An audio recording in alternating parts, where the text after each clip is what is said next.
Bonsoir mes amis, bienvenue à la conférence du 17 novembre sur les enseignements du Nazarien. Je voudrais aussi que les gens, que c'est la première fois peut-être qu'ils viennent ici, qui se sentent bien à l'aise dans la salle, puis s'ils ont des questions, vous pourrez les poser à la deuxième partie. Bonsoir Daniel. Bonsoir.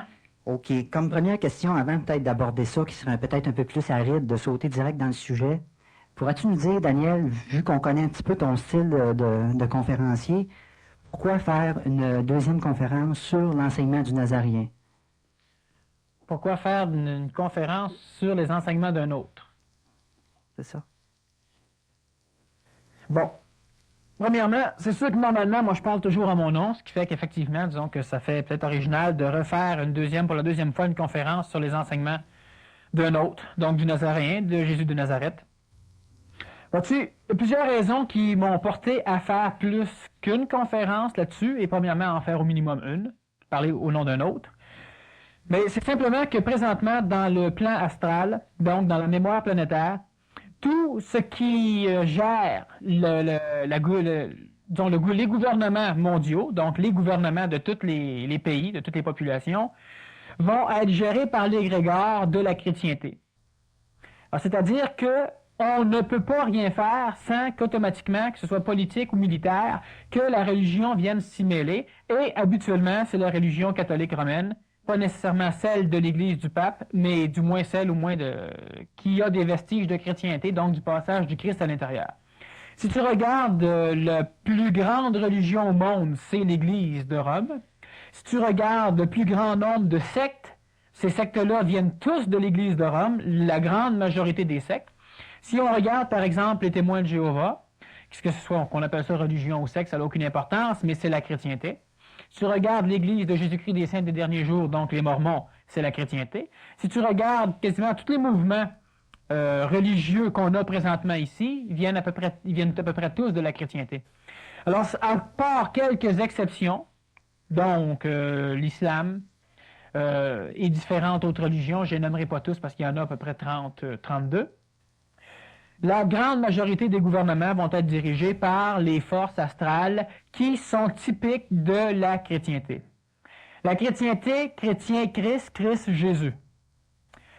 L'état christique, c'est quelque chose qui a été poussé par l'alchimie, surtout, qui a été légèrement connu et enseigné par certaines écoles traditionnelles, mais l'état christique n'a pas été prôné par l'Église catholique, donc par l'Église du Christ. Jésus-Christ, simplement parce qu'il avait l'état christique. Il n'était pas c'est-à-dire qu'il était un Christ, il était le Christ, mais ce n'est pas l'état christique, ce n'est pas l'état d'être Jésus. L'état christique, c'est quelque chose d'absolument différent que de l'état de celui qui va essayer de suivre ou de copier le Nazaréen. C'est pas parce que tu essaies de plagier quelqu'un que tu vas arriver dans son état. Lui ne copiait pas, alors lui ne vivait pas l'état d'un copieur, puis toi tu vas vivre l'état d'un copieur. Alors, l'état christique, c'est quelque chose de différent. Si on regarde simplement l'enseignement donné par tout le monde, c'est un enseignement qui est tiré de l'astral, un enseignement qui est mémoriel, tiré du passé, des dires d'un grand maître, du plus grand des maîtres, Jésus de Nazareth. Mais ces dires-là ont été recopiés par après dans des livres, un livre qu'on a fini par déclarer sacré. Sacré parce que les hommes qui avaient écrit dedans, tenaient simplement à ce que les individus ne transforment pas le livre. Alors, si tu regardes, à la fin de la Bible, on a une espèce de... On se sert de la magie noire, où on va jeter un sort maléfique à quiconque transformerait un seul mot dans la Bible. Bon, ça c'est écrit à la fin de la Bible. Maintenant, si tu regardes juste le fait de traduire la Bible d'une langue à l'autre, veux pas, tu déformes. Et juste le fait de lire la Bible, tu interprètes déjà ce qui est écrit dedans, ce qui fait que 1 million d'individus vont lire la Bible, 1 million d'interprétations vont en surgir. Alors, de toute façon, le fait de lire la Bible, tu as un maléfice, tu as un sort sur les épaules. Cet enseignement-là, à la lumière de l'astral, donc à la lumière des psychologies déformatrices de chacun des individus qui peut accéder à ce livre-là, va continuer à nourrir un égrégore astral qui est non seulement dangereux, mais qui en plus va amener des distorsions dans la compréhension psychologique des masses. Alors, au nom de la Bible, au nom des enseignements du Christ, au nom des enseignements de Dieu, on va faire la guerre. en ce nom-là, on va causer des famines, on va pousser une certaine science ou une certaine médecine. Certains sont contre le fait qu'on greffe le cœur d'un singe dans un enfant, mais entre des cellules biologiques et des cellules biologiques, il n'y a pas grande différence. Qu'est-ce qui fait la différence entre l'homme et l'animal chez l'homme par rapport à une transplantation? C'est le sang. Parce que dans le sang va être propagé à l'intérieur du corps l'état de l'âme, donc l'état astral, l'âme même de l'individu. Une fois que le cœur animal ou qu'un organe animal ou qu'un de tes organes à l'intérieur de moi a été nourri par mon sang, automatiquement, en vibration et en totalité, il est rejeté ou il devient une partie de moi-même. Et tuer un animal pour sauver un être humain, plusieurs s'y sont objectés. Bon, parce qu'on a des concepts qui viennent, veulent pas de la chrétienté. C'est d'ailleurs ça qui a dirigé toute l'éducation qu'on a dans le contexte nord-américain. Par contre, manger du bœuf, c'est quoi? C'est tuer un animal pour te faire vivre. Alors, entre tuer un animal pour faire vivre quelqu'un puis tuer un animal pour faire vivre quelqu'un, il n'y a pas grande différence. Hein? Entre je tue un singe, je te donne le cœur, je tue un animal pour te faire vivre, ou bien non, je te tue un singe puis tu le manges. La viande va à la même place. Tant que ton sang ne l'aura pas transmuté, tout ce qui n'est pas transmuable va être rejeté à l'extérieur. Alors, on a inventé justement un système d'égout spécialement adapté pour ça. Mais si c'est une transplantation, bien évidemment, au niveau de la transplantation, tu ne pourras pas le rejeter de la même manière. Et si c'est un organe vivant, alors l'organe va te rejeter ou toi, tu vas rejeter l'organe. Alors, il peut y avoir décès. Alors, si on regarde simplement la tradition chrétienne et tous les enseignements, toutes les écoles traditionnelles, la Rose-Croix, la franc-maçonnerie, et la majorité des écoles viennent des bases même du christianisme et de ce qui a instauré le christianisme. Si c'est égyptien, la tradition égyptienne, c'est donc la tradition essénienne. Et si c'est la tradition essénienne, ben Jésus de Nazareth, Jésus le Nazaréen pour être plus précis, donc Jésus qui est né de la secte des Nazaréens, qui était une secte reliée à la secte essénienne, qui elle avait sa souche en Égypte, automatiquement lui-même a instauré un cadre, de tradition et de répétition, un cadre de rythme, qui était essénien, donc à caractère égyptien, et qui a été par la suite adapté au contexte européen. Alors, ce qui fait que, si tu regardes les enseignements contenus dans ce livre-là, enseignements qui en ont sauvé puis qui en ont amené au suicide, donc c'est un livre comme n'importe quel livre. Hein? C'est le livre des livres, mais c'est juste en termes, ça. L'enseignement à l'intérieur de ça, on l'interprète de façon astrale. Alors moi, j'ai deux raisons de faire et de refaire une conférence sur les enseignements du Nazaréen. La première, c'est de revoir les enseignements à l'intérieur de ça, disons, au niveau supramental. Donc, d'en donner la correspondance supramentale au lieu d'en redonner ou d'en revoir la correspondance astrale ou même mentale. Le monde, présentement, qui lit ce livre-là n'ont accès qu'à leur correspondance psychologique, donc astrale, ça va ou ça ne va pas. Et ils peuvent l'analyser comme la théologie va le faire, donc ils peuvent en donner une correspondance mentale. Présentement, ce qui m'intéresse, c'est d'en donner une correspondance de type supramental. Maintenant, ça, c'est la première raison qui peut s'adresser au public ici. La deuxième raison, et la plus importante, c'est simplement que quand l'on parle, tout ce que l'on dit est enregistré au niveau de l'astral, donc est mémorisé, ce qui veut dire que tout ce que l'on dit va servir à ton jugement à un moment donné, donc c'est ce qui va être, disons, le degré de remise de ton karma. Mais, vu que c'est enregistré dans l'astral, c'est que tous ceux qui vont lire l'enseignement du Nazaréen et qui ne peuvent en avoir qu'une version astralisée, bon, en parlant et en donnant la version supramentale, automatiquement, ça va perturber toutes les versions qui existent présentement au niveau des égrégores astrales. Et toi qui vas lire la Bible dans un an, dans 6 mois, dans 1 heure ou dans 10 ans, bien, automatiquement, tu risques tout d'un coup d'en avoir une compréhension presque supramentale. Pourquoi? Parce que l'égrégore astral qui va vouloir te donner l'interprétation de ça va s'ajuster avec le contexte des nouvelles énergies qui pullulent présentement sur la Terre, surtout au Québec. Alors, automatiquement, en le disant, c'est enregistré là et ça va fausser l'astral. Ça va donc permettre de subtiliser encore plus les énergies astrales au niveau du contexte des enseignements du Nazaréen.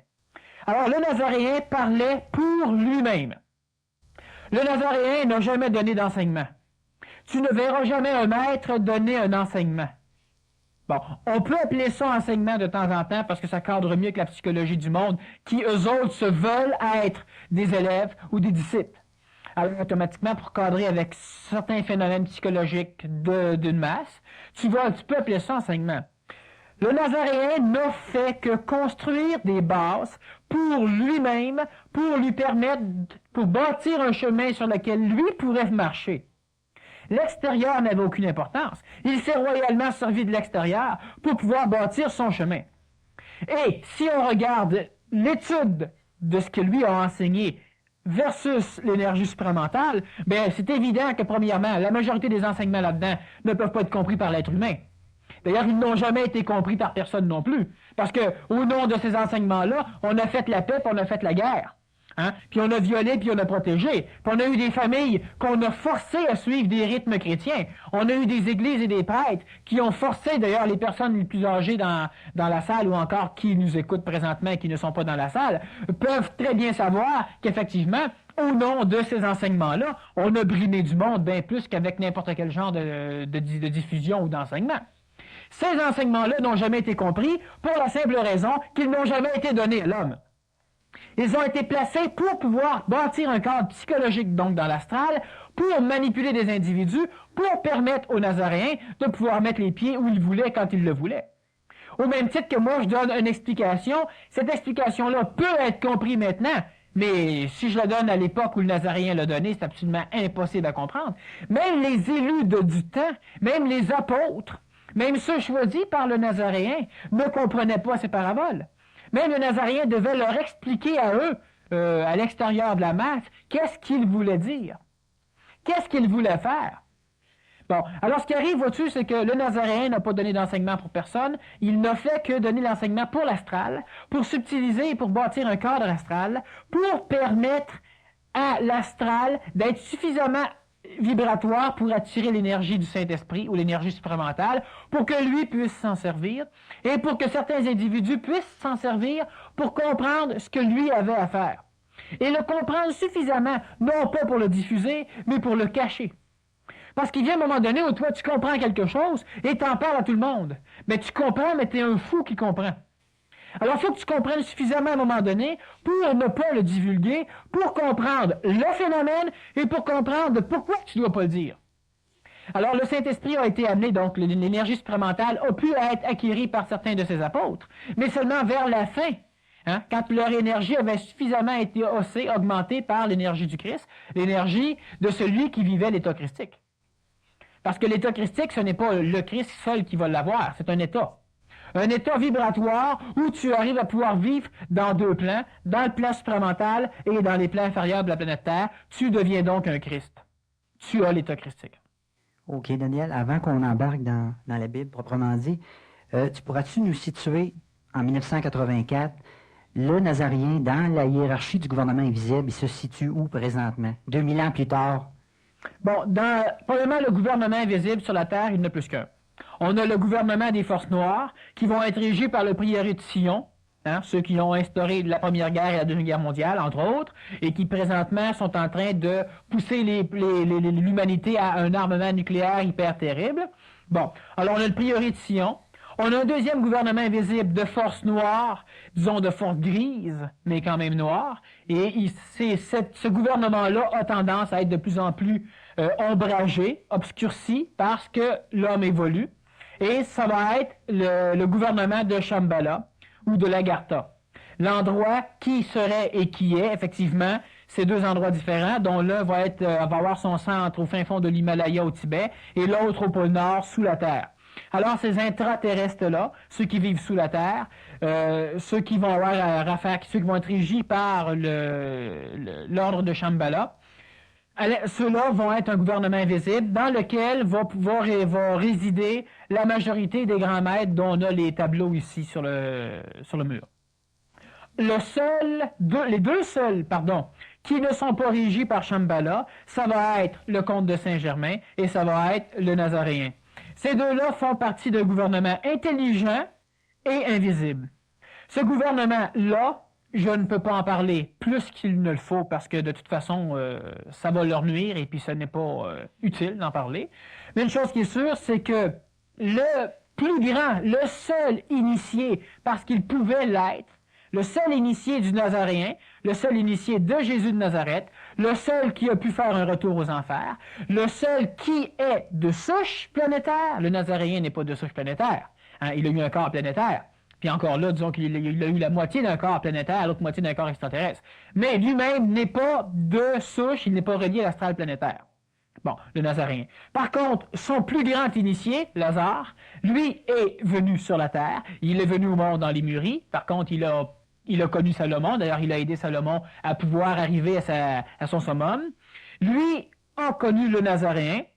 Lui a connu et a bâti la franc-maçonnerie et l'ordre rosicrucien. Et lui, présentement, disons que c'est le seul représentant avec un Melchisédek sur la planète Terre présentement d'un gouvernement invisible qui ont comme fonction d'amener une éducation nouvelle. L'éducation en pensant qu'aux enfants, mais c'est stupide de penser qu'aux enfants parce qu'il faut que les personnes qui éduquent soient éduquées.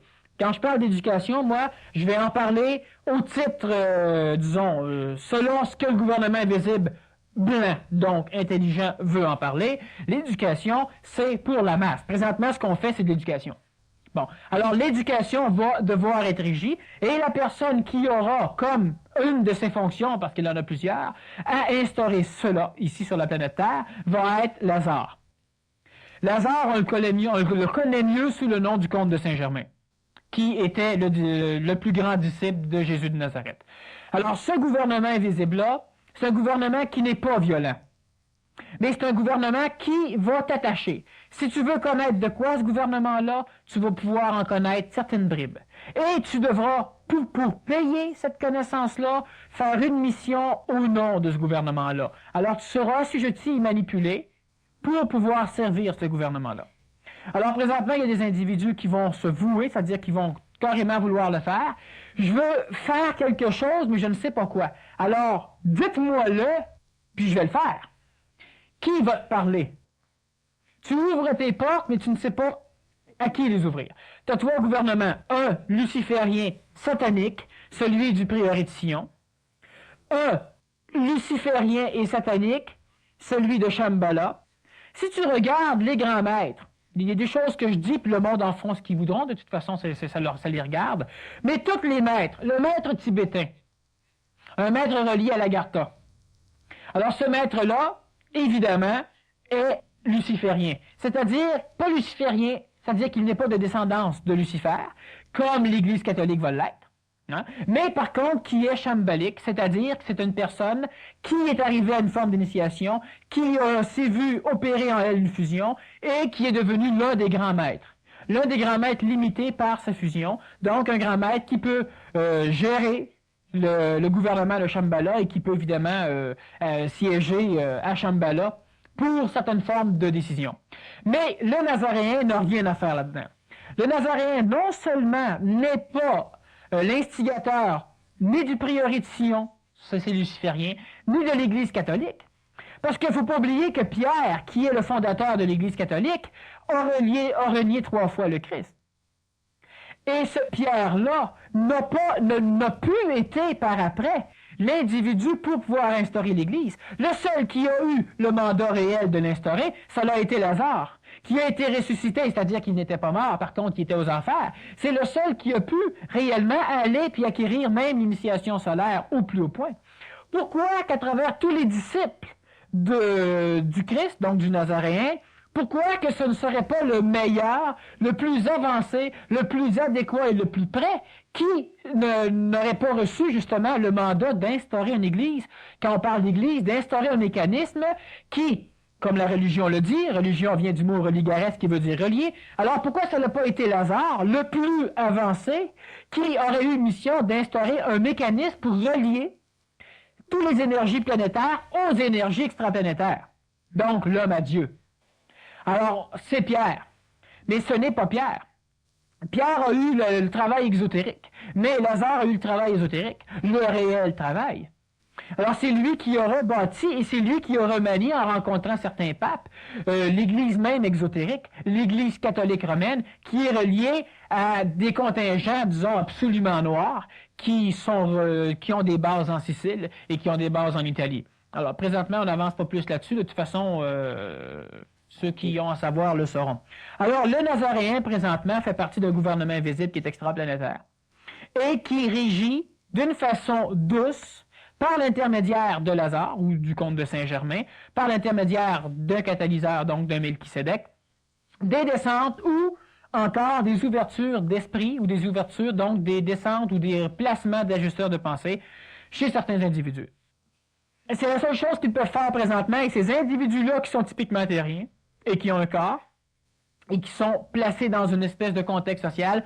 Eux autres auront comme fonction de faire grouiller et de répandre cette énergie-là. À l'intérieur de ça, on en a déjà parlé un peu, tu vas avoir les martyrs du supramental, comme tu as eu des martyrs catholiques aussi, et tu vas avoir d'autres individus qui vont être suffisamment raffinés pour ne pas avoir à en souffrir et qui vont être capables de manipuler l'extérieur astral pour arriver à obliger cet astral-là à faire connaissance avec l'énergie supramentale. On peut situer, Daniel, la gnose de Princeton dans le sens du Nazaréen comme enseignement? Non. Présentement, la seule chose qui est située dans le sens de l'enseignement du Nazaréen, ça va être le mouvement fait par des individus qui font quelque chose pour rien. Et quand je dis pour rien, c'est pas pour rien financièrement. Sans raison émotive. Tous ceux qui présentement font quelque chose sans raison émotive font quelque chose dans le sens du Nazaréen. Tu dois te bâtir ton propre passage sur la terre où tu pourras évoluer. Mais ce passage-là, tu vas le bâtir non pas en faisant un choix, parce qu'en faisant un choix, ce n'est pas une constatation mathématique, c'est un choix, donc c'est une constatation psychologique. Et l'individu qui veut se construire un chemin à partir de sa constatation psychologique, c'est un individu, évidemment, qui n'arrivera qu'à s'en aller dans des chemins astraux et qui sera manipulé par des égrégores, par des formes astrales. Alors ça, c'est ridicule, ça sert à rien. Les seuls qui vont dans le sens du Nazaréen, c'est ceux qui font la volonté du Père et du Père supérieur. Bon. Donc, présentement, où on est rendu, nous? Bien, évidemment, c'est pas la volonté du Père dans le ciel qu'il faut faire. C'est la volonté du premier Père dans les cieux. Donc, la volonté du supramental. Et ça, la volonté, à un moment donné, on va y revenir. Moi, j'y reviens dimanche prochain, mais dimanche prochain, dans une conférence qui est fermée. Mais présentement, disons que les individus qui vont dans le sens du Nazaréen, c'est ceux qui font la volonté du Père. Ceux qui expriment, non pas leur propre psychologie, mais c'est seulement ceux qui sont capables de combattre, c'est-à-dire de connaître et de contrôler d'une façon parfaite leur psychologie astrale. Et ça, c'est pas enseigné, ça s'enseigne pas. Ça fait partie de la zophie des sciences, c'est quelque chose que tu vas acquérir par la vie, par l'expérience. Et l'expérience, c'est aussi le contact vibratoire avec un individu, ce qui a été le cas des apôtres. Alors présentement, il n'y a rien sur la Terre qui va dans ce sens-là parce que c'est ésotérique et c'est secret. C'est invisible. Il n'y a rien qui y ressemble présentement. Certaines choses ont tendance à vouloir s'y rapprocher, mais elles sont toujours dominées par la foutue démocratie, donc elles sont dominées par les possibilités de l'astral. Le Nazaréen n'a jamais été démocrate. Le Nazaréen a dit des choses, il a fait des choses. Ceux qui voulaient, ceux qui étaient d'accord avec, c'était parfait. Ceux qui n'étaient pas d'accord avec, c'était simple.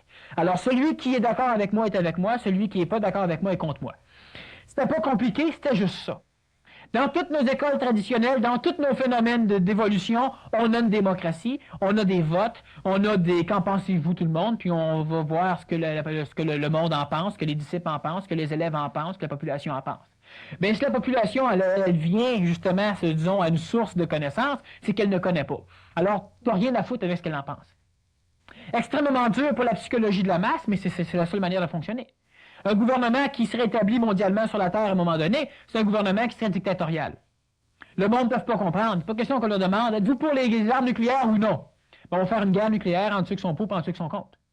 Alors, il n'est pas question de ça. Si c'est bon, on le prend. Si c'est pas bon, on le prend pas. Mais on se fout de ce que vous pensez. C'est normal. Le Nazaréen n'a jamais été démocrate. Alors, si tu regardes toutes les écoles, toutes les similitudes de choses qui s'y ressemblent sont toujours reliées au niveau de l'égrégore astral, chrétien. Et puis, présentement, ben, on va justement, disons, démolir certaines choses astrales, certains concepts astrales, en les interprétant d'une façon supramentale. OK, on y va avec la première interprétation.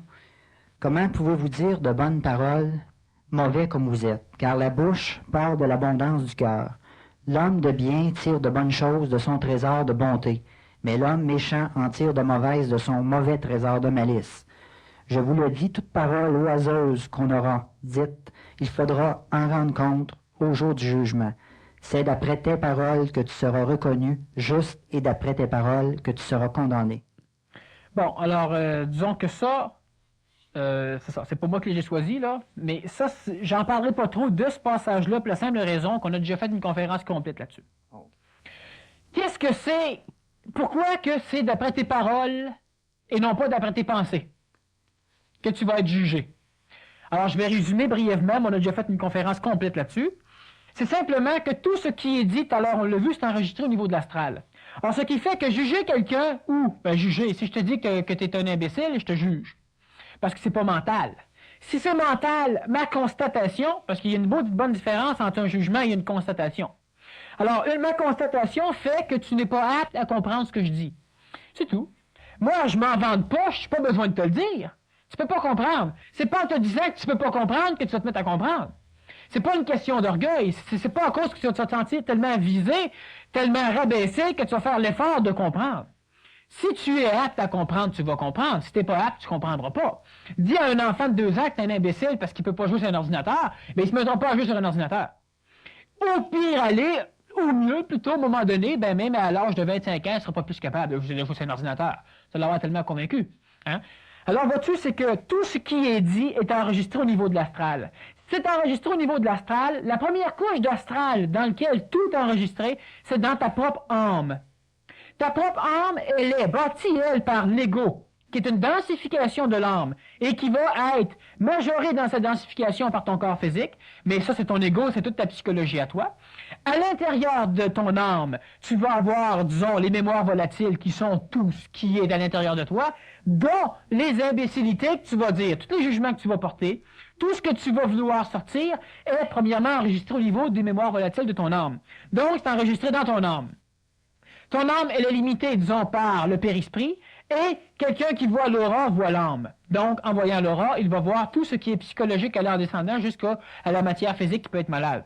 Mais en voyant l'aura, tu vois aussi une personne te compte une menterie, tu vois si une personne est méchante ou non, tu vois si une personne a tendance à aider ou à aimer les autres, ou si elle a besoin d'affection ou non. Pourquoi? Parce que l'aura, c'est simplement l'âme que tu vois. Bon. Alors, ce qui arrive, c'est que tout ce que tu vas dire est enregistré dans ton âme. Donc, automatiquement, tu crées toi-même la vibration à l'intérieur de ton âme de ce que tu dis de l'autre. Alors, tu es un imbécile, et à force de crier, et à force de dire des stupidités dans le genre, tu finis par créer l'égrégore dans ton âme à toi de cette vibration-là. Et cette vibration-là va elle-même te juger, c'est-à-dire qu'elle va te mettre en relation avec des vibrations similaires de l'âme planétaire, donc de l'astral extérieur. Donc, automatiquement, jugeant les autres comme étant des imbéciles, tu ne fais que rencontrer des imbéciles. Pourquoi? Parce que tu finis par créer une forme de vibration dans ton âme d'imbécile, et tu attires tout ce qui est similaire. Et tu attires aussi les énergies imbécilantes qui vont venir te porter à juger encore plus. Alors, ce qui fait que tout ce qui est dit va te juger. Pas ce que tu penses, pas ce que tu fais. Ton acte, elle t'amène des choses, mais c'est bien pire la parole.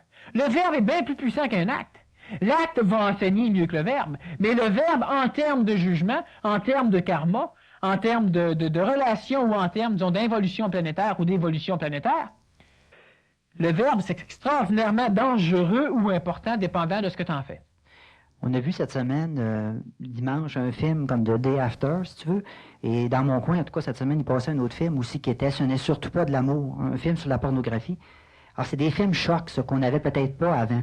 Ça, est-ce que ça crée un agrégore, puis est-ce que c'est utile, ou est-ce que ça aide à l'évolution ou à l'involution, finalement, au bout de ligne? Bon, présentement, dans le contexte perturbé dans lequel on vit, ça l'aide. Disons que si un enfant voit le jour après, The Day After, OK, un enfant n'a rien à foutre avec un film de même. Lui, à l'état où il ne peut pas comprendre rien d'autre que la peur.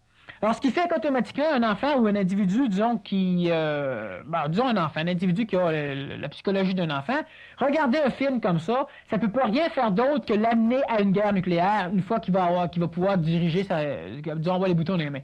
OK? Toi, tu connais toutes les conséquences d'une guerre nucléaire réelle. Si tu arrives à être suffisamment intelligent pour te dire que c'est une absurdité la guerre nucléaire, pas parce que ça va te tuer, pas parce que ça risque de te maganer, pas parce que tu en as peur psychologiquement, parce que c'est stupide intelligemment. Ben, tu regardes un film comme ça peut te motiver à faire certains actes, certaines actions, pour peut-être essayer de retarder ça ou d'empêcher ça. Mais si c'est juste psychologique, d'ailleurs, le film c'est un film astral qui s'adresse qu'à l'astralité des individus. Faut pas avoir de guerre nucléaire, regarder à quoi ça leur ressemblait. Mais regarde à quoi tu ressembles déjà présentement. C'est-tu réellement mieux? On pense que oui, parce que ça cadre dans un cadre psychologique où tout le monde se ressemble, mais si tout le monde arrête nez, tout le monde serait content. Hein? Bon, alors si tu as, tu sais, bon, on te présente un film pour que tu luttes contre ça pour en avoir peur. Mais ce fichu film-là, on ne le présente pas en Union soviétique. Hein? La semaine dernière, je disais que tous les mouvements pacifistes veulent qu'on désarme les pays pacifiques. Pas les pays guerriers. On est tous contre les missiles cruise, mais on ne fait rien contre les missiles soviétiques. Tous les missiles communistes, puis le communiste a un engin constaté continuellement. Bon. Alors, ce qui fait que nous, on proteste contre des armes qui peuvent amener la guerre, c'est officiel, mais on ne proteste que contre un camp. L'autre, on peut pas. Mais si tu peux pas, désarme pas celui-là tout de suite. Commence par voir avant. Alors, ce film-là, on le passe où? On le passe dans des endroits où la population peut faire un regain d'énergie pour le désarmement de leur propre pays. Mais le pays agresseur, on n'en parle pas. Si tu regardes dans tous les endroits où on a lancé le fait, si on vous donne une claque dans le visage, ben tendez l'autre joue, puis montrez vos enfants, puis faites-les taper eux autres aussi. Ben ces pays-là ont tous été massacrés, ils ont tous été colonisés, et puis ils ont tous été détruits. Hein? Les Indiens se sont défendus. Une fois qu'on a envoyé un petit peu d'armée pour faire un passage aux missionnaires, les missionnaires sont venus, comme le film de Day After, comme tous les mouvements pacifistes, et ils ont enseigné aux Indiens comment tendre une joue puis tendre l'autre. Puis une fois que ça s'était fait, là, on a fait venir les colons, puis là, on a mis les Indiens dans les réserves, puis il fallait qu'ils deviennent de plus en plus christiques. Fait qu'on réduisait de plus en plus leurs réserves. Hein? On faussait traité sur traité. Les Indiens, les autres, il ne faut pas les traiter. Mais les Blancs, sans problème, il y avait de l'or là-bas, on y allait, il manquait de nourriture, on y allait, on avait trop de monde ici, on en mettait là, puis c'était pas un problème. Bon, alors si tu regardes le phénomène de la chrétienté, mais c'est le phénomène justement de l'astralité, disons, qui est involutionnaire, mais c'est le même phénomène pour des films dans le genre, ou pour n'importe quel mouvement pacifiste. Ça va juste amener l'homme de la rue, l'homme égoïque, l'homme psychologique, à avoir peur, donc à lutter de plus en plus. Ce qui fait que quand on n'aura plus rien pour lutter, ben on pourra se faire envahir sans problème. C'est pas mauvais. Ce monde-là sont mieux de mourir de même que de mourir en agresseur. Mais ils vont mourir pareil. Puis c'est pas la solution intelligente. C'est la solution la moins pire. Parce qu'on renforce une polarité au détriment de l'autre, finalement, mais ça reste polarisé quand même. Ouais, eux autres ne savent pas que c'est pas bon. Fait qu'au lieu de le dire, ben on s'organise pour nous le dire à nous autres, puis ils le savons déjà. Puis on fait rien pour eux autres. Qu'est-ce qu'il faudrait faire? Je le dis pas parce que c'est pas le temps. Mais une chose qui est sûre, c'est que présentement, ce qui est fait, ben c'est typiquement... à tous les fois qu'un film de même sort, il y a plusieurs personnes au niveau du gouvernement soviétique qui doivent se frotter les mains. Parce que c'est génial. Il n'y a pas meilleure guerre que ça. Préparer le peuple que tu vas agresser à se laisser agresser. Mais Daniel, c'est pas pour relancer, mais on prend une parole ici là, que Jacques avait sortie. Mais je vous le dis à vous qui m'écoutez, aimez vos ennemis, faites du bien à ceux qui vous haïssent, bénissez ceux qui vous maudissent, priez pour ceux qui vous calomnient, à qui, justement ce que tu parlais, à qui te frappe sur une joue, présente encore l'autre, et à qui te prend ton manteau, ne refuse pas la tunique. À quiconque te demande, donne, à quiconque prend ton bien, ne le réclame pas. Comment rajuster ça aujourd'hui encore? C'est simple à mort. C'est le cas de le dire parce qu'on parle d'Apocalypse. C'est bien simple. L'homme comprend ça de façon psychologique. On va l'expliquer d'une façon supramentale. Si toi, tu devrais et tu dois ne pas créer de violence, c'est ça qui est dit dedans, OK? Tu dois ne pas créer de vol. Alors, tu veux me voler mon manteau, je te le donne, pas de vol. D'accord? C'est ce qui est dit. Mais c'est pas ça que ça veut dire. Ça veut dire que tu ne dois pas créer de violence, que tu ne dois pas susciter le vol. Ça veut dire ces choses-là, oui. Mais, pour l'expliquer à cette époque-là à du monde qui ne peuvent pas comprendre, hein, on l'explique comme on peut. Bon. Le fait de créer un désarmement, puis de susciter à ce que l'ennemi t'attaque plus vite, est-ce que c'est de créer la paix? Bon. Le fait de dire, bon, ben, si vous m'attaquez, moi, je ferai rien. Est-ce que c'est de convaincre l'autre de ne pas attaquer? L'autre dans l'état où ce qui est. Dans l'état où ce qui est, l'autre, dis ça à un enfant, je mets tous les gâteaux là, puis si tu prends tout, ben, c'est de tes affaires. Ben, tu te soumets réellement à ne plus avoir de gâteau à manger. Oh, mais c'est lui le coupable. C'est lui le coupable. Mais c'est qui est l'intelligent entre les deux? C'est qui a la connaissance entre les deux? Dans quel pays que réellement on peut transmettre des connaissances? Dans quel pays que réellement il y a une instruction de la population? Dans quel pays? Ben c'est ce pays-là qui est fautif s'il se passe de quoi? Pas l'autre pays où on ne peut pas rien mettre. Parce qu'il y a plus de lumière que l'autre, finalement. Bon, alors si un jour il y a une guerre nucléaire ou qu'il y a une guerre ou n'importe quoi, c'est le pays le plus intelligent qui est en tort, pas le pays qui est agresseur. Eux autres, c'est pas de leur faute. Faut que tu leur pardonnes parce que sinon, t'es vraiment pas... tu t'aurais dû naître dans l'autre pays. Bon, alors c'est pas de leur faute. C'est pas question que si on t'envoie une bombe, ben tu leur donnes l'endroit où il se trouve une autre ville avec plein de monde dedans. Tu t'en l'autre joue pour qu'ils envoient une autre bombe dedans. Tu sais, c'est pas ça que tu fais. C'est pas ça de tendre la joue. De souhaiter du bien à tes ennemis. Parfait. Mais pensons-y à c'est quoi souhaiter du bien à son ennemi. De souhaiter qu'il se marie avec bien des enfants. Ou de souhaiter, ton ennemi c'est qui? C'est celui qui, manœuvré par la psychologie astrale, va être obligé à venir se battre contre toi. Parce que ton ennemi, il veut pas se battre. T'as quelques fous qui veulent. Ils sont reliés directement aux forces du prieuré de Sion. Ils sont manipulés. Bon, eux autres, pas de leur faute, oublie-les. Le mieux qui pourrait leur arriver, c'est qu'ils se fassent descendre avant le temps. Ça n'arrivera pas. Mais le monde, tes ennemis, à toi, est-ce qu'ils veulent se battre? Ils veulent pas se battre. C'est quoi d'abord leur vouloir du bien? C'est les obliger à pas se battre. Pas leur demander leur avis. C'est évident qu'ils veulent pas se battre. Mais ils sont convaincus qu'ils doivent se battre. Parce qu'ils sont convaincus que tu vas les attaquer. Si nous autres, on est intelligents, ben au lieu de faire des campagnes dans nos propres pays, il faudrait qu'on commence à s'organiser pour essayer de viser le pays des autres. Il y a certains sont minimes, certaines écoles ou certains groupements qui font ça, qui se réunissent puis qui travaillent que dans l'astral, mais l'astral qui est similaire à l'astral qui rayonne dans les pays agresseurs. Bon. Mais pas faire ça dans nos pays et nous autres.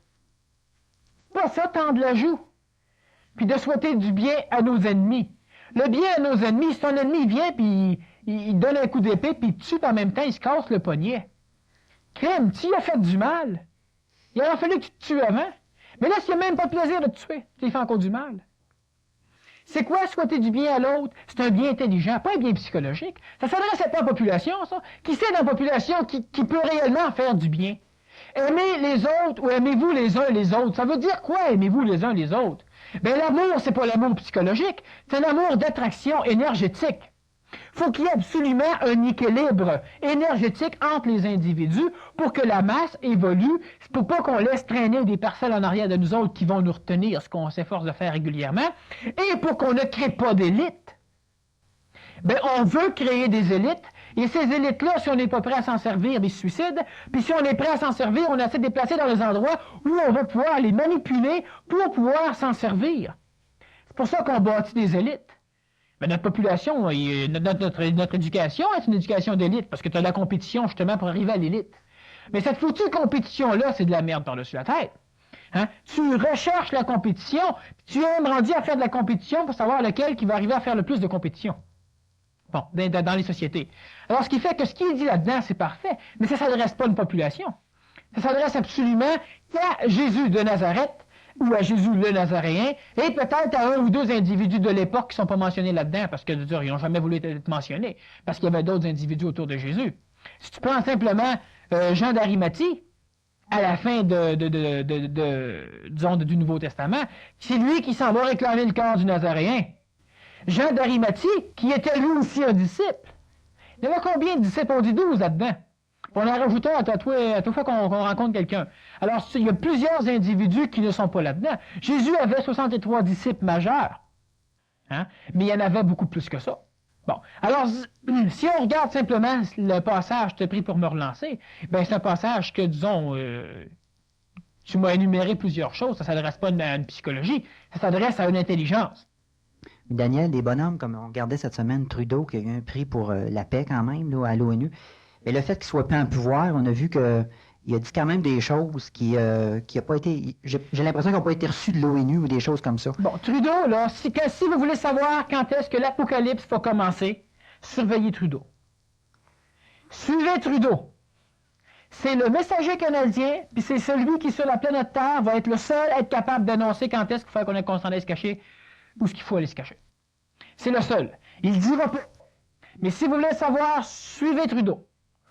Non seulement il représente le Canada, le Canada est le summum de pacification sur la planète Terre, hein, et en plus, c'est un Québécois de par sa naissance territoriale. Il est né à Montréal. Bon, il est né au Québec. Et le Québec, c'est le siège de ce qui va survivre. Trudeau ne le sait pas. Trudeau est manipulé. Ben, Trudeau, c'est un bonhomme extraordinaire, exceptionnel.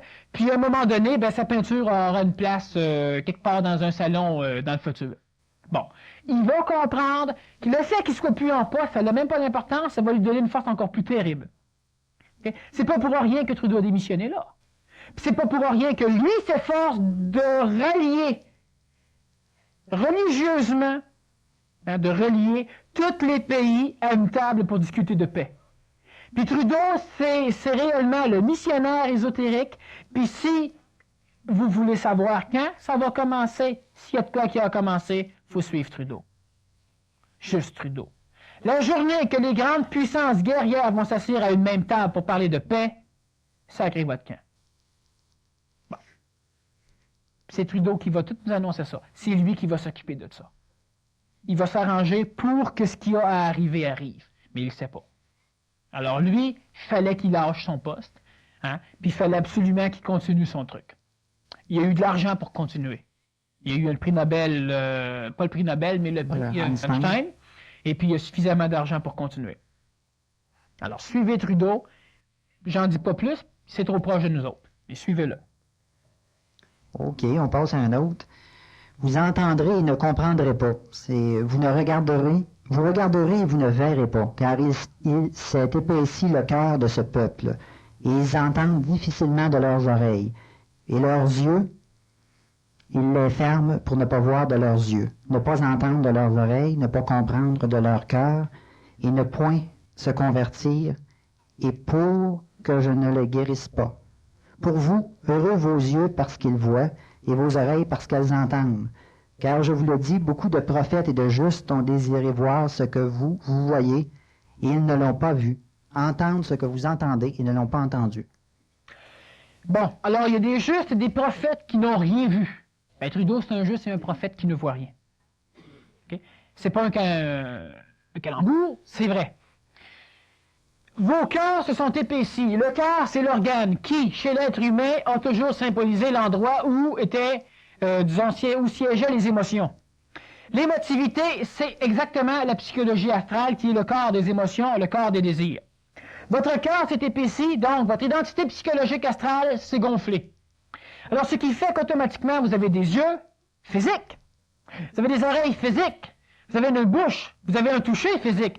Qui en bénéficie? L'astral, donc le cœur. Et à partir de cette servitude-là qu'ont les sens par rapport à l'astral, mais ça ne fait que grossir le cœur. Alors, tu as des yeux, mais tu ne peux rien voir. Pourquoi ton cœur s'est épaissi? Alors, on a tellement un astral puissant, on est tellement supra-astral, qu'on ne peut rien comprendre de l'intelligence ou de l'intelligence supramentale. Alors, ce qui fait que les paraboles ou n'importe quoi, même les apôtres n'ont rien compris. Et les prophètes de l'époque étaient manipulés par des intelligences, justement, qui se servaient de l'astral pour les manipuler. Alors, qu'est-ce que ça veut dire? Ça veut simplement dire que présentement, même encore aujourd'hui, l'homme ne peut pas comprendre parce que l'homme est trop psychologique. Donc, l'homme a un cœur trop gros. Le siège même de l'astral, ce n'est pas au cœur. Mais le sang véhicule une grosse partie de la conscience de l'astral à travers les tissus. Et le siège de la projection du sang dans le corps, évidemment, c'est le cœur.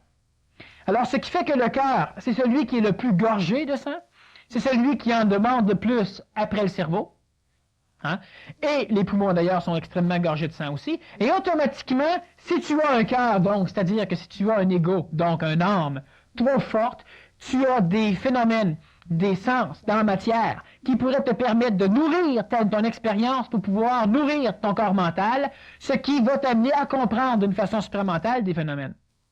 Tu as des yeux, tu as des oreilles, tu as tout ce qu'il faut, tu ne peux pas rien comprendre, ton cœur est trop épais. C'est ce qui a fait dire aux certains prophètes que l'homme était épais. Bon. Alors, ce qui fait simplement, c'est que astralement parlant, tu es tellement gonflé qu'il n'y a rien à faire, tu ne peux pas comprendre.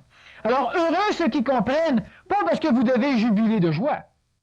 Hein? C'est simplement que c'est tant mieux. Alors, toi, tu peux voir parce que ton cœur n'est pas épaissi. Tu as un cœur intelligent.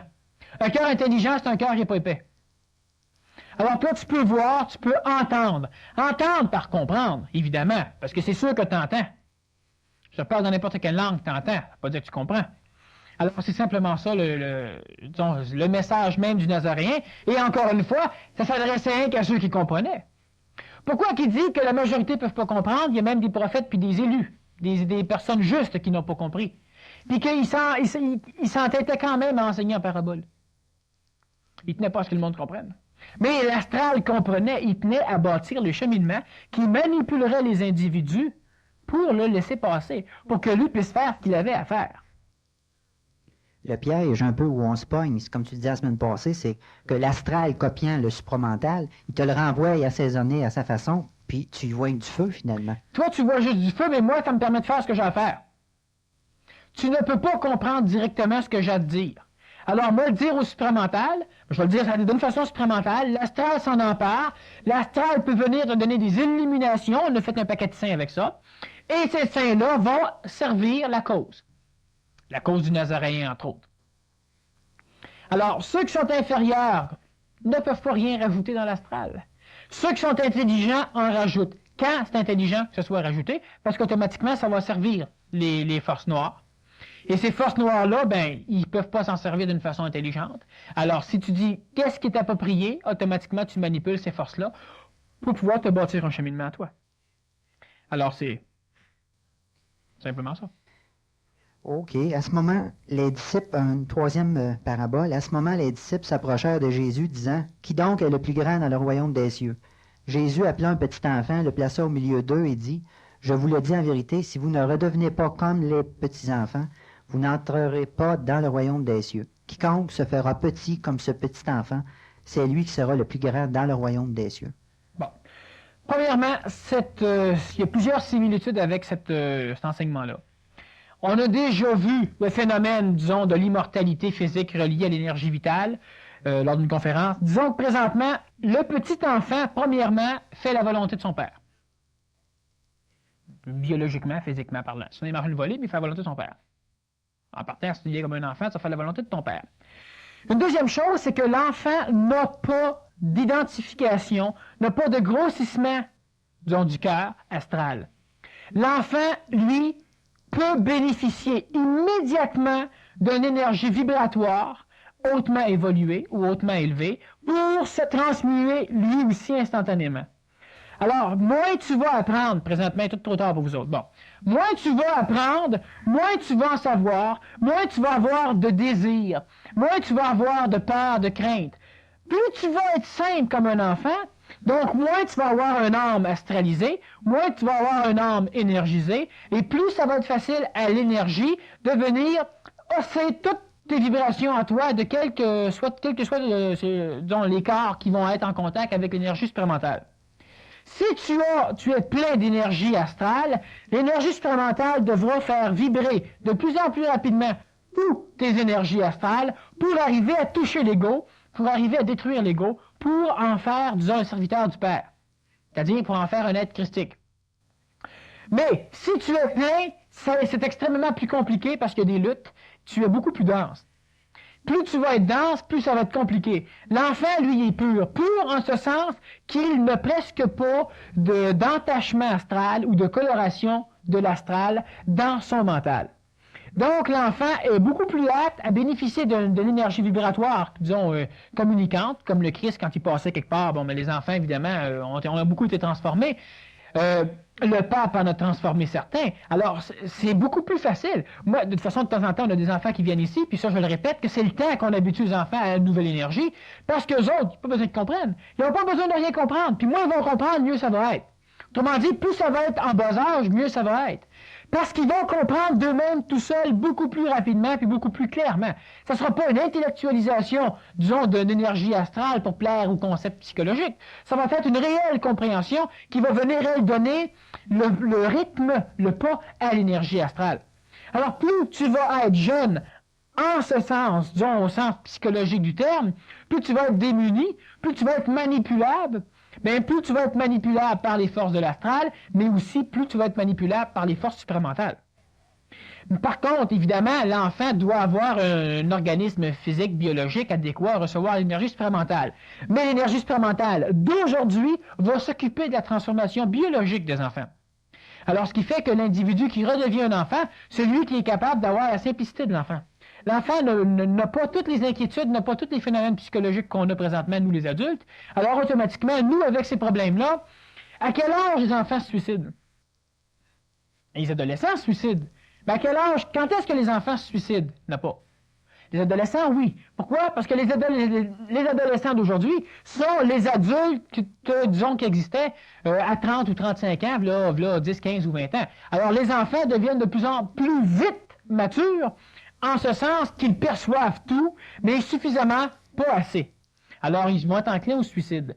Mais, vous voyez qu'il y a une évolution dans la biologie de l'homme qui lui permet d'arriver à comprendre plus.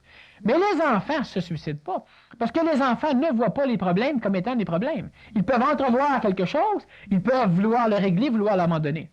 Mais ils n'ont pas le contexte psychologique de peur et du cheminement, disons, débilitant, agonisant de la psychologie qu'on a présentement sur la planète.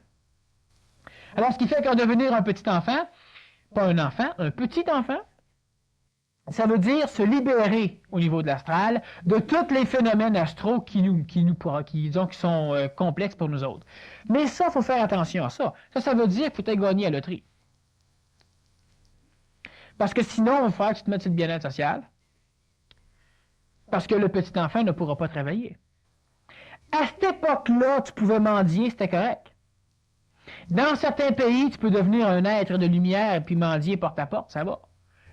Ici, c'est illégal. Fait que disons que si tu veux redevenir un petit enfant, il faut que tu le fasses. Mais d'une autre façon. Il faut que tu deviennes un petit enfant génial. Il faut que tu deviennes super mental pour pouvoir brimer ou contrôler ou canaliser ou transmuter ta psychologie astrale pour, ayant le mental d'un être avancé, d'un surhomme, avoir la psychologie astrale d'un enfant. Il n'y a plus rien qui va te toucher, il n'y a plus rien qui va laisser de traces dans ta psychologie, comme celle d'un enfant, mais tu es capable de gérer ta vie efficacement. Tu vas pouvoir travailler même si tu es un enfant. Travailler sérieusement. Mais tu es un enfant dans ta psychologie.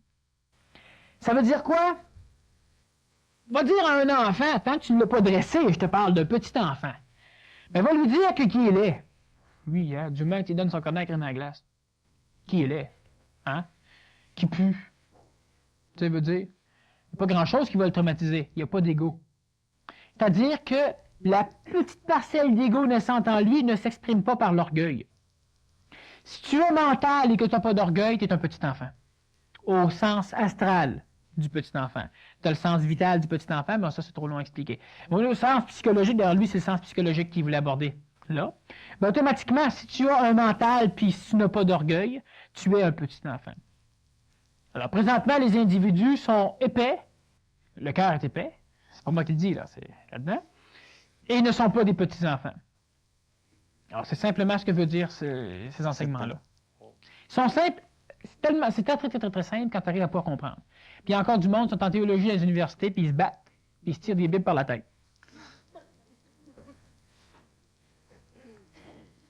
Une autre parabole sur le nombre, si tu veux, là. J'ajoute que si deux d'entre vous sur terre se mettent d'accord pour demander une chose quelconque, ils l'obtiendront de mon Père céleste, car où deux ou trois personnes se trouvent réunies, en mon nom, je suis là au milieu d'eux. Pourrais-tu commenter ça, Daniel? Oui.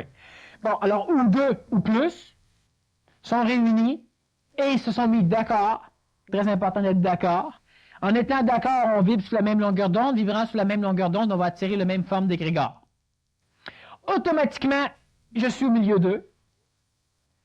T'attires un égrégore particulier.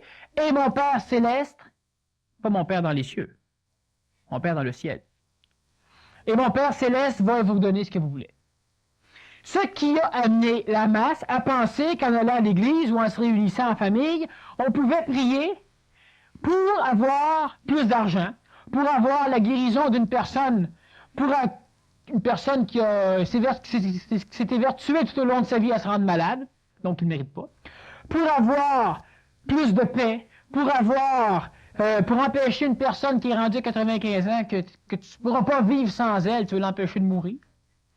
Pour 1 million de raisons égoïstes et typiques de l'amour humain.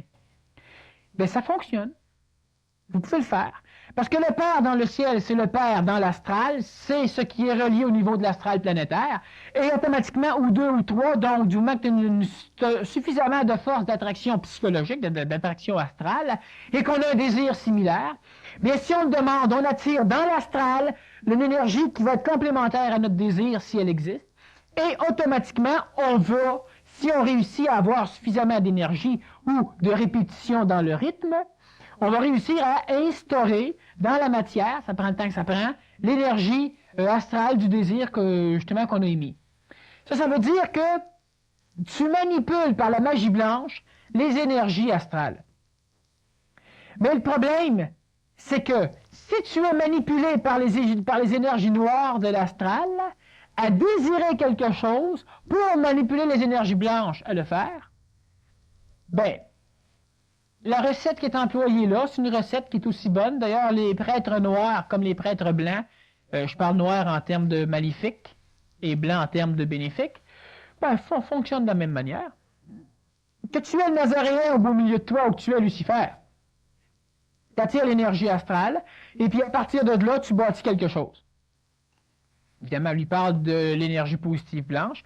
Je serai parmi vous, c'est évident, parce qu'à l'instant même où 2 chrétiens vont se réunir, ou non, vous allez prier pour quelque chose, vous allez prendre un crucifix, vous allez prononcer un nom, vous allez prendre une forme symbolique qui, dans l'astral, va aller chercher l'égrégore qui va être similaire à ça, et l'amenant au niveau de vous autres, ben, le Nazaréen, sa mémoire, et parmi eux, et automatiquement, mon Père du ciel va vous le donner. Mais il y a un fichu problème, hein, c'est qu'on s'est multiplié sur la Terre. Et automatiquement, ben, vous demandez quelque chose, puis l'autre voisin à côté demande d'autre chose. Ce qui fait que l'astral veut bien vous faire gagner, mais l'autre, il prie pour que ce soit lui qui gagne. Il y a un gagnant. Alors, automatiquement, ben, là, il y a un problème, personne ne gagne. Alors, vu que tout le monde prie, mais que personne ne s'est mis d'accord, ben, cette formule-là n'est plus adéquate, et puis à peu près plus rien qui fonctionne. Au lieu de prier pour le désarmement, si on prierait pour la paix en Union soviétique, ça serait déjà un bon phénomène. On prie pour notre paix à nous. Nous, on veut garder notre paix. Nous, on veut rester en paix. Qu'est-ce qu'on crée? Bien, on crée un conflit en Union soviétique. Parce que si on prie d'une mauvaise manière, parce qu'on ne s'est pas mis d'accord avec les Russes, par exemple, alors on veut absolument que notre paix ne soit pas brimée. On ne veut pas qu'ils nous attaquent. Une bonne épidémie en URSS, ça réglerait le problème. Ils ne nous attaqueraient plus. On ne le dit pas, mais les phénomènes astraux ne sont pas intelligents. Ils vont vous donner réponse selon leur compréhension de ce que vous demandez. Alors, je veux qu'elle arrête de souffrir, elle meurt. C'est pas ça que tu as demandé à Dieu. Oui, c'est ce que tu as demandé. De quelle manière l'as-tu demandé? C'est toujours ça. L'homme a un désir et l'homme veut absolument que ça arrive. On va prendre une formule qui est celle de la prière, celle d'allumer des cierges, celle de faire des offrandes, parce qu'allumer la cierge, c'est une offrande, ou une offrande à Saint-Joseph, ou à n'importe quoi. Bon, tu fais des offrandes, tu t'es foutu de tout le temps que ça allait bien, puis quand ça va mal, tu penses qu'en faisant des offrandes au Dieu dans le ciel, que ça va s'avérer vrai. Ces énergies-là sont de plus en plus puisées, et sont de plus en plus canalisées par des forces noires, des forces qui vont amener l'homme plutôt à se battre que l'amener à la guérison. Hein? Alors, automatiquement, ben, cette formule-là, elle est bonne, mais c'est de le Père dans le ciel. Alors, quand vous priez, vous ne vous adressez jamais au Père dans les cieux. C'est jamais l'énergie supramentale ou l'Esprit Saint qui va venir vous voir. Les apôtres, une fois férus d'Esprit Saint, ne priaient plus. Ils ne faisaient pas de guérison par la prière. Une guérison par la prière, c'est quoi? C'est d'appeler un égrégore suffisamment puissant pour venir augmenter ton taux vibratoire, pour opérer une guérison. C'est ça, prier pour guérir. Mais une fois que l'Esprit Saint est rentré chez les disciples, chez les apôtres, il n'était plus question de prière, c'était passé mode. Alors, prier le Père dans les cieux, c'est prier rien. Les prières sont toujours adressées au Père dans le ciel, donc à l'énergie astrale. Alors, on peut se faire posséder autant qu'on peut avoir une réponse. Prier présentement dans l'état où ce qu'on en est rendu, je parle pour les personnes qui ont une certaine forme de conscientisation, ben c'est débile. Le Nazaréen n'a pas à être au milieu de vous. Vous devez faire ce que lui a fait et vous devez faire plus que. Alors l'état christique, vous allez finir par l'obtenir. Pas en demandant ce que le Nazaréen vienne vous voir. C'est la mémoire du Nazaréen, et avec une mémoire, on ne fera rien de plus. Alors c'est très important, disons qu'au phénomène, la prière elle-même, elle est bonne pour la masse encore, même s'ils ne comprennent pas ce qu'ils font. Hein? Mais pour nous autres, ça ne sert plus à rien. Prie pas pour que ton fils arrête de se droguer. Comprends donc ce qu'il fait, puis organise-toi donc pour être assez intelligent pour l'aider. Prie pas. Tu pries parce que les peuples dans le tiers-monde, ils ont faim. Montre-leur à pécher. Tu vas les nourrir pour la vie. Arrête de prier. OK, merci Daniel. Ceux qui ont des questions sur la première partie ou autres questions, vous pouvez les écrire, les apporter ici, à l'intermission. Merci.